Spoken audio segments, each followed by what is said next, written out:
คือในมื้อนี้ก็มาอีกแล้วทุกคนเนาะคือเก่าคือเดิมทุกคนเนาะก็มาหาทางน้องพรคือเก่าโดยสบายดีจังล่ะ โดยสบายดีอุ้ยเหรอลูกอุ้ย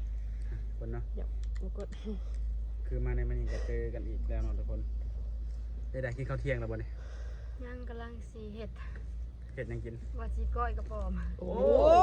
ของแซ่บ จะได้มีพวกอยากนี่ดู เนาะ นะ ไม่ได้มีแต่ของหมักเลยเฮ้ยอันนี้ ให้ไป นะ หากระปอม ร้านไปแล้วมันไปน้ำงัวแล้วมันคล้องมาเมื่อวานนี่ อื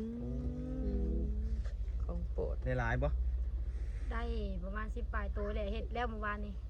แจ่วก็ได้หาตัวนะแล้ววันนี้สีก้อย โอ้เปลี่ยนเมนูใหม่ โดย โอ้กระปอมหลายไหมเพิ่นบอก มีอยู่ได้คันเด็ดก็ออกลายอยู่กระป๋อมพอได้กิน จุ่มเฉย เป็นหนึ่งกระปอมกาบ่หรือกระปอมขาวแดงนี่ มีครบเบิดแต่ว่ากระป๋อมกล้าบ่ค่อยหลายมันบ่ค่อยมีกกไม้นะ อืม ส่วนหลายจะเป็นกระป๋อมกระแดงบ้านเฮา เอาตำหัวตำอย่างนี้เนาะ โดย อ๋อ ตัว เน็ตเบิด อาหารแซ่บในฤดูนี้เนาะ โดย โดยจุ่ม คนเนาะอ่ะคือว่ากำลังสิเฮ็ดแต่ยังบ่ทันได้กินเนาะ กำลังสิเอาออกไปเห็ด กำลังสิเอาไปเฮ็ด โดยเพราะว่าอ้ายไปตัดอ้อยได้เห็ดกินถ่าจะเพิ่น โอ้โดย จะเน้นร้านหน่อยขอมผัก คิดว่าทางน้องไปหาเองบ่แม่นเนาะ เฮาย่านกระป๋อม เอาเลยย่าน แต่ ก ว่า ระ เฮ็ ป ด อม กินนะเฮาเฮ็ดได้แบบเวลามันตายนะเฮาเฮ็ดได้นะแต่ว่ากระป๋อมเนี่ยเฮาบ่กล้าจับเฮาย่าน ย่านในส่วนใดของมัน ย่านว่าเห็นมันก็ย่านแล้ว บ่ งู แบบ กับกระป๋อมกับขี้เกียจย่านแฮงกระ โอ้ ป๋อม สไตล์แบบว่าอันยังอยากจับนี่ โดยมันย่านอ่ะนะมันบ่จักเห็นมันแล้วมันย่าน โอ้บดถือดีนัง โด คือย ผู้ถามมันย่านแต่มันครบ บ่ย่านมันครบแต่ว่าย่านตัวมันนั่นแหละย่าน โดยทุกคนเนาะแต่ได้ไปทางไหนอยู่บ่เมื่อเช้านี่กะ บ่ว่าสิไปส่งข้าวอ้ายแต่ว่าเพิ่นพักอันป้อนบัตรบ้านเฮาแล้วบ่ได้ไปแบบไปก็บ่ได้เยี่ยมเพิ่นก็เลยบ่ได้ไป ก็เลยว่ามื้อนี้บ่ได้ไปทางไหนเลย โดย ทุกคนเนาะก็คือมาในมื้อนี้ก็สิมาถามในเรื่องน้องเนี่ยเนาะ โดย ก็คือเปิดใจไปแล้วอัปเดตกับไปแล้วเนาะเป็นจังไดมีความคืบหน้าจังไดบัดนี้ ว่าบ่มีหยังก็สิไปไทยแหละ สิไปแล้วบ่นี่ คือจะไปแล้วแต่ว่ายังบ่มีเงินยังอยู่ในช่วงหาเงินอยู่นะว่าอยากได้แบบหาเงินแบบขายไข่มดอกมดแดงพอได้มาซื้อข้าวไว้ให้แม่หลายๆแล้วก็จังสิไปเอาเดียว เป็นห่วงเพิ่นเด้เพื่อนเงินเดือนสิออก จังหน่อยก็มีตุนมาให้เพิ่นก่อนเนาะ แม่บอกเขานี่ตัดผมแล้ว ถ้าว่าไปไทยได้ข้ามไปไทยต้องใช้งบหลายปานใด เฮาก็บ่ฮู้คือกันเพราะว่าตอนนี้กับตอนนั้นมันบ่คือกันนะตอนปกติก่อนค่อยไปมันบ่ได้มีบัตรตอนนั้น แบบนี้ได้สาแบบน้องแบบมั่นใจสิไปต้องมีเงินติดตัวเท่าไหร่เนี่ย ค่อยอยากได้จัก 2-3 พันนี่แหละเพราะว่าเพื่อค่อยไปอยู่ได้จ้ะเพื่อเงินเดือนออกก็เพื่อกินเพื่อจ่ายตัวเองแน่ 2-3 พัน โดย คิดว่าจะเอาหลายได้4-5 พันอยู่แม่นเนาะ2-3 พันนี่คือไปได้แม่นบ่ โดย ค่าจบค่าบัตรเช่าหอได้ซะกินได้ซะ แต่ว่างานจะได้รายงานน่ะ งานยังบ่ทันได้ งานก็ยังบ่ทันได้ โดย บ่มีใครติดต่อมาเลยบ่ทางงาน มี ทาง เพิ่น งา ถาน มอยู่งานโรงงานแต่ว่านี่บ่มั่นใจนะ มักบ่งาน เฮ็ดได้อยู่มันบ่เป็นงานก่อสร้างเป็นงานโรงงานปกติทั่วไปอะนะ โดย เพราะว่าเคยเฮ็ดมาแล้วงานโรงงานก็ธรรมดา แต่ว่าที่ว่าบ่มั่นใจในแบบใดบ่มั่นใจเนี่ย บ่มั่นใจคือเฮาบ่มีเงินแล้วเฮาบ่ได้หาไว้นะ ยัน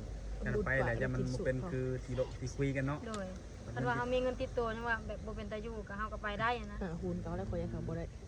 โดยทุกคนเนาะก็คือประชันวาสีเนาะคือมาในมื้อนี้ก็มา ขอบใจ ตั้งหน้าหรือว่าตัวแทนเนาะของคันสิว่าของ FC หรือว่าผู้ใหญ่ใจดีก็ว่าได้เพราะว่าทางน้องกับอ้ายเพิ่นนี่ก็ยังบ่ได้โอลมกัน โดย ยังบ่ทันได้รู้จักกันเนาะ มีคนละกระ เพิ่น เป๋า ก็เลยให้ทางทีมงานเฮาหรือบ่าวศิลป์นี่น่ะเป็นสะพานให้เพิ่น โดย ให้นะ ก็คือมีน้ำจิตน้ำใจเบื้องต้นมาให้เพิ่นฝากเงินมาให้เนาะว่าไงกันเนาะฝากเงินมาให้ก็เป็นจำนวนอยู่ 2,000 บาท โดย อาจจะ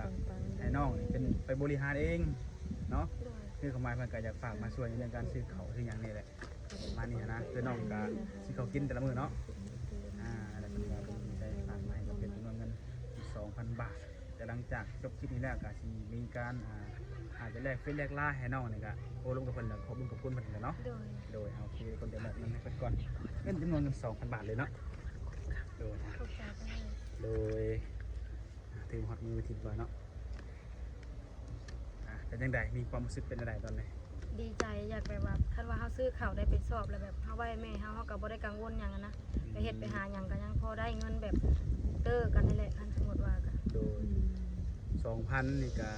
ประมาณล้านเนาะรักมันเนาะ โดย รักล้านนี่ได้จักสอบก็ซื้อเขาเนี่ย 2,000นี่ได้2สอบเลย สองสอบตกสอบละพันแม่นบ่ แม่ โอ้อ่ะแต่ว่าน้องจะไปซื้อสองสอบหรือว่าซื้อสอบหนึงก็ขึ้นอยู่กับตัวน้องเองเนาะ โดย เพราะน้องเป็นผู้บริหารเองหรือว่าสิเอาไปต่อทุนในการเดินทางไปทำงานก็สิแล้วแต่น้องตัวนี้ โดย เนาะเพราะน้องจะรู้ดีภายในครอบครัวเป็นอะไรเนาะ โดย อืมทุกคนเนาะมีแต่ว่าทางบ้านเองก็ขอบคุณทางอ้ายเป็นอะไรเนาะที่เชื่อใจและไว้วางใจบริษัทมาเป็นทางหน้าหรือว่าเป็นสะพานให้ในมื้อนี้เนาะ โอ้ไม่ โอ รู้ เคทุกคนเนาะเป็นจังไดเรื่องบ่าวของน้องเป็นจังได คุยกันยังคุยกันอยู่แบบมื้อใดแบบเฮาย่างเวียกกับเฮาบ่ได้คุยนะบ่ได้เฮาไปก้านไปหยังเฮาก็บอกเพิ่นไปก้านเกียรตินะ โอ้ ข้ามาเคือเฮาก็มีทางไปกับไปก้านกบกันเที่ยวเฮาก็ไปนะเพราะว่าเขียดก็มันก็ได้ขายได้ซะเฮาก็หากันช่วยกัน เอาง่ายๆคือมันก็เป็นเงินเฮาเนาะ โดย หรือว่าเป็นรายได้เนาะ โดย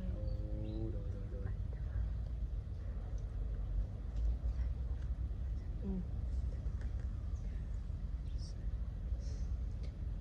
โดย อาการเขียดมื้อนึงได้รับมาได้ครับไปขายเป็นเงินเนี่ย ค่อยลวกไปขายแต่ว่าเขายังบ่ขายบ่เห็นหมู่ขายแล้วแบบว่าถ้าเฮาเอาไปก็คือสิได้ขายนะไปกองขายกองละ50 บาท บอกกันว่า ฮะเป็นเงินบาทไปขายอยู่คุณบ่ โดยไปขายอยู่ท่าพนม ขายพนมเป็นตลาดไว้อยู่ แม่ตลาดท่าพนมวันจันทร์กับวันพฤหัส ยังวันนี้มีสบอย ทุกคนเนาะก็ถือว่าน้องเองกะหาเงินทุกมื้อไว้ง่ายกันเนาะหาทุกเงินทุกมื้อแล้วก็หาทุกวิธีทางแล้วก็ทุกอย่างนะที่เป็นเงินเนาะเพื่อว่ายังมาซื้อข้าวซื้อหยังก็หลายอย่างเนาะในครอบครัวเอาง่ายๆคือรายจ่ายในครอบครัวคือน้องเป็นผู้ดูแลเบิดบ่ ข่อยกับพ่อกับอ้ายก็เพิ่นมาหามาได้เพิ่นก็ยื่นแม่นะแม่แบบไปส่งข้าวอ้ายไปสิคือแบบคือไผมายื่นแม่กับแม่ก็เก็บไว้ไปส่งข้าวอ้ายแต่ว่าข่อยกับพ่อนี่คือซื้อข้าวบริหารในเฮือน หลักๆคือน้องกับพ่อ โดย โอ้แต่ว่าส่วนไอ้น้องนี่เพิ่นได้เป็นกันยืนให้ โดย อืม หลายคนช่วยอยู่แต่ว่าปัญหาบัดรายจ่ายหลายนะ แน่นอนเนาะแน่นอนแต่ก็ดีเนาะ โดย ดีที่ว่ามีเข่ามีออกอ่ะถือว่าก็ดีกว่าบ่มีเข่าเนาะ แม่ แต่คืออยากรู้ว่าสถานะหัวใจของน้องเนาะปิดกั้นตัวเองหรือบ่หรือยังตอนนี้ ยังบ่ได้ปิดกั้น ยังไม่ปิดกั้นเนาะ โดย ก็สิให้หนุ่มๆมันก็เข้ามาโอ้มาล้มอีกเนาะว่าซั่นซะเนาะ โดย เพื่อว่าการอบรมการคุยหรือว่าการบริหารการแบบพึ่งพากันมาไงกันเนาะ โดย นั่นแหละมันก็สิมีแบบผู้แตกต่างกันแน่ เทียบกัน มีคนใหม่เข้ามาอีกบ่ เพิ่นนั้น มีบ่ปัจจุบันน้องก็ยังคุยกับไหนคนที่ซื้อดอกไม้ให้มันนั่นแม่นบ่ โดย ผู้เดียวหั่น แม่ ดูทุกคนเนาะ บ่ได้ปูแล้ว จะได้กันแล้วแต่เด็กคนเนาะเป็นหนุ่มไทยหนุ่มลาวหนุ่มทางใดกันแล้วแต่เนาะอยากอวยอยู่ลมกับน้องเพิ่นก็สามารถอารมณ์ได้เพราะว่าเพิ่นยังบ่ทันปิดกั้นผู้ใดน้องลูกบ่ แม่ลู น้อง ก ขึ้นไหมขึ้นไหมลูกชาย มันนั่งพี่ลูกมันนั่งพี่ยังมาพี่ยังมาพี่ยังมายังมาพี่ยังมาเลย ขึ้นบ่ได้ ยังมายังมาพี่ไว้พี่ออกมานั่งพี่ลูกแล้วพี่ออกไปเออวะโอเคเอื้อขึ้นมาว้ากล่องข่อยเชื่อนเลยกินรัวๆไปเลย เบิ่งแล้วเด้อ แล้วก็กูโก้พุ่นเนาะหูอยู่โอ้สบายเว้ย ใช่ป้าถ้าไปไทยนี่ก็คือสิคิดฮอดลูกเนาะ แม่นเพราะว่ามันยังน้อยก็หมู่นะผู้ใหญ่ไปทัดอ้อยเป็นแล้วนึ่งข้าวเป็นแล้วล้างถ้วยเป็นแล้วก็บ่ได้ห่วงปานใด ทางนี้ได้แต่น้อยกันเนาะ คือสิห่วงแต่ผู้น้อยนี่เนาะจักปีก็น้องล่ะ 3 ปี 3 ปีแล้วเนาะ ไพ่3 ปีนะอันนี้ฮะ โดย โอ้3 ปีแล้วโอ้3 ปี3 ปีเต็มบ่ ก็ยังบ่ได้ฮอดแต่ว่าเฮาว่าเผื่อไว้นะมันสิฮอดแล้วความหมายก็ จะเกิดเดือนไหนเกาะ เกิดเดือน เดือน ใกล้เลยเนาะ 3เนาะเดือนหน้าเลยเนาะวันที่ยังเกาะ 3วันที่18 วันที่18โอ้จะวันเกิดให้เพื่อนได้เนาะจัดอยู่บ่นี่ บ่เคยจัดจักเทื่อ โอ้อยากแก้วัน ขนาด เกิด แม่ดอกไม้ยังได้ครั้งแรกเลย เออ วันเกิดลูกนั้นยังบ่เคยจัดจักเทื่อ เออ เฮ็ดเทื่อเดียวน้องสาวเฮ็ดให้น้องลูกสาวเนี่ยเทื่อเดียวแต่ว่าเฮายังบ่เคยเฮ็ดให้เขาจักเทื่อ ไว้ผู้ใดเนาะให้เป็นมีพอใหม่เนาะมาจัดให้เด้ แม่น อนาคต พอได้เป่าเนาะเป่าเค้กอยากคิดอยู่บ่ล่ะอยากเฮ็ดให้ลูกอยู่บ่ล่ะจะวันเกิดให้ลู เค ก ย กัน คิดอยู่แต่ว่าเฮาบ่มีเฮาให้เขาได้กินดีกว่านะเป่าเค้กเป่าหยังผัดเพื่อหาเงินมาเป่าเค้กผัดซื้อก็ต้องขนมให้ลูกกิน10เช้านี่ดีกว่า เนาะ โดย มันอยู่ โดย คือน้องก็วางแผนสิไปไทยเนาะ โดย ในใจอยากเฮ็ดงานหยัง ในใจเฮ็ดงานหยังก็ได้ขอแต่บ่แม่นงานก่อสร้างงานร้านอาหารงานบ้านแล้วก็งานสวนก็เฮ็ดได้ขอแต่บ่แม่นก่อ ส่ว ส น ร้าง ก็เฮ็ดได้บ่น้องล่ะ ก็สากกระเบก สาย ปูน ลุยนะ เบกปูนบวกบักเลย โดย เฮ็ดบ่งานกรีดยาง กรีดยาง งานสวน สวนยาง กรีดยางบ่ต่างจากก่อสร้างเลย โดย อันนี้ก็งานหนักเนาะ แม่น อืม ถ้ายามผลเฮาก็ถิ่มยางมันก็บ่มีกำลังใจนะคันเป็นยามผลก็คือแบบบ่มีกำลังใจเลยเวลาเฮากรีดยางมันได้ถิ่มตลอด อืม ถ้าแบบนี้ในสถานีแบบผู้ที่หมักหักนอกเนาะภายในเดือนนี้อยู่ซั่นซะเนาะทำความรู้จักกันแล้วเพิ่นอยากได้น้องนี่ไปอยู่นํแล้วก็ไปเฮ็ดงานนํกันสร้างสานํกันน้องสิโอเคอยู่บ่ ถ้าว่าเพิ่นให้ตั้งรักปักฐานให้ค่อยได้แบบไม่ค่อยมีให้ลูกค่อยทั้งพี่ค่อยก็โอเคนะคุณพี่ อืม เพราะว่าค่อยก็แบบสิหาอยู่แล้วนะด้านนี้ก็ คือความหมายเฮาก็อยากหาอยู่แล้วเนาะ โดย แต่ถ้าว่ามีเพิ่นเข้ามาหาช่วยหรือว่าว่าไงคือเขาไงก็จะรุ่นหลังเนาะแบบให้ลูกชายลูกสาวเขาเนาะ แม่น หรือว่าภายในเฮือนในชานเขาเนาะ แม่นเพราะว่าเพื่อนหมู่นี่ก็บ่ฮู้ว่าสิอยู่ได้ฮอดมื้อใดหันนะเฮาก็จะมีเป็นของตัวเองแน่มีก็บ่แม่นอันอื่นดอกเอาไว้ให้ลูกนั่นแหละอยู่ อืม ถามเพื่อไว้เนาะเพื่อบางคนอาจจะคิดอยู่แต่บางคนอาจจะบ่กล้าถามหั้น โด นะ ย โดย แต่คือก็เป็นห่วงของน้องคนนี้ก็คือลูกมันบ่ โดย ว่าเพิ่นยังน้อยเนาะ แม่น อืม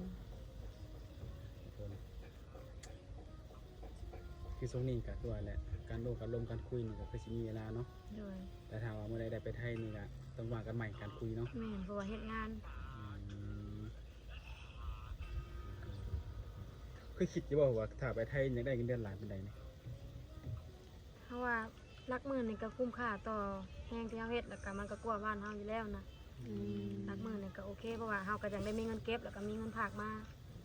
โดย เก็บไม่ได้จะได้เดือนหมื่นต้นๆเนาะ โดย 40,000 20,000 30,000 40,000 ก็ว่ากันไปตอนนั้นเนาะ โดย ตามงานเฮาหรือว่าบางทีก็มันเป็นตำแหน่งเนาะ โดย เฮ็ดงานทำงานในบ้านเฮานี่มันจะได้ไปบ่รอดบ่ แม่นกับแบบว่าจักสิว่าใดมัน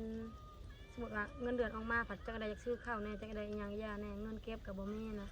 คันอยู่จนเฒ่าผัดสิเฒ่าทิ่มละล่ะเนี่ยนั่นเฮาบ่ไปไทยบ่ไปแบบหาบ่อนที่มันสิได้กว่านี้นะ แบบว่าคันเฮามีเฮือนมีซ่านเป็นของตัวเองหรือว่ามีไร่มีนานี่เฮ็ดได้บ้านเฮานะโอเคถ้าบ่มีข้าวคือข่อยนี่อยู่บ่ได้ ถ้าว่าเขามีข้าวอย่างน้อยได้เงินมาก็ซื้อได้อยู่มีกิน แม่ มีเกลือไปแดกไปงวยเนาะ แล้วก็เก็บ มีแบบข้าวแน่เอาไงคือของในเฮือนก็ต้องได้ซื้อเนาะ อืม ยังดีที่ว่ายังมีเฮือนอยู่มีบ่อนอยู่บ่อนนอนเนาะ แม่นดีแต่ตัวเดียวนี่แหละ นี่คือสาเหตุที่อยากไปหาเงินอยู่ไทย แม่น เพราะว่ารายได้หรือว่าเงินเดือนมันก็อยากแตกต่างกันเนาะ โด อื ย ม เงินเดือนที่เราเฮาถ้าเป็นพนักงานธรรมดาก็ประมาณอยู่ แต่โดนเลย 2 ล้าน 3 ล้านเนาะ โดย เป็นบนแต่ย่านได้จนเขียว ก็มีคนแบบแชทมาถามเรื่องงานอยู่เนาะ คือไม่ได้ขนาด คนเดียวแมันบอก แม่นเพิ่นมีไอ้ฮักเพิ่นแชทมาถามว่ามีบ่งานโรงงานเพิ่นว่านะแต่ว่าข่อยก็ยังลังเลอยู่เพราะว่าข่อยว่ายังบ่มีข้าวให้แม่เพราะว่าแต่ว่าอยากเลิกไปข่อยอยากไปอยู่กับรอปอนบัตรแล้วข่อยจ่ายครับตอบเพิ่นว่า อืม แล้วบ่เป็นหยังเพิ่นว่า เงินเดือนหลายไปได้อยู่โรงงานถามคนบ่ ข่อยถามว่าเพิ่นว่ารักหมื่นนี่แหละ กินอยู่จังได กินอยู่น้ำเพิ่น อืม เพราะว่า แบบว่างานโรงงานแล้วก็อยู่ในโรงงานนั่นนะก่อนเสือก็เลยแบบมันก็เลยสิถึกแน่บ่ได้เช่าห้อง อู้ เพิ่น คน มีแต่ว่า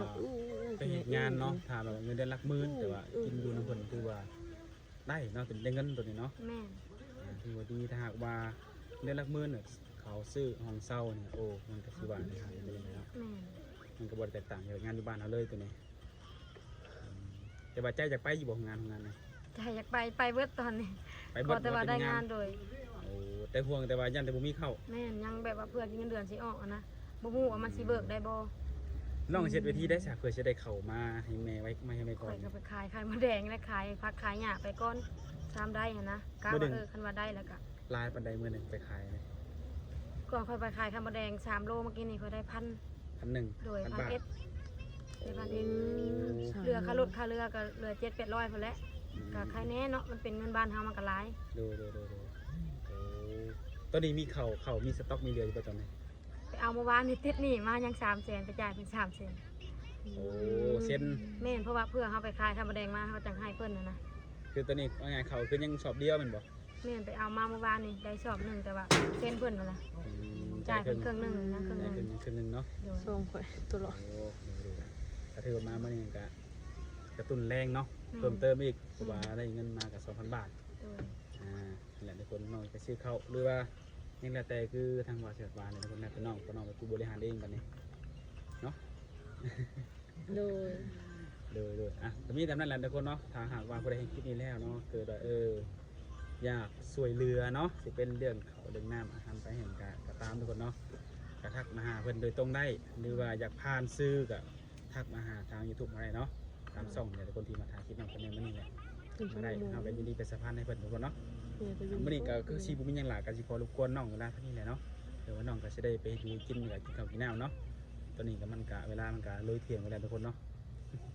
โดย อ่ะยังไงก็ขอให้น้องสุขดีสุขมาเนาะให้ไปเฮ็ดเวียกก็ขอให้เจองานดีๆเท่าแก่ดีๆเงินเดือนดีๆเนาะถ้าว่าเนื้อคู่ก็ขอให้เจอคนดีๆนิสัยดีจิตใจดีเป็นพาบุญพาอาศัยได้เนาะ โดย อ่ะสำหรับหลายๆคนเนาะโอเคน้องละโอเคสบายดีน้องละ สบาย โดย ดี สบายดี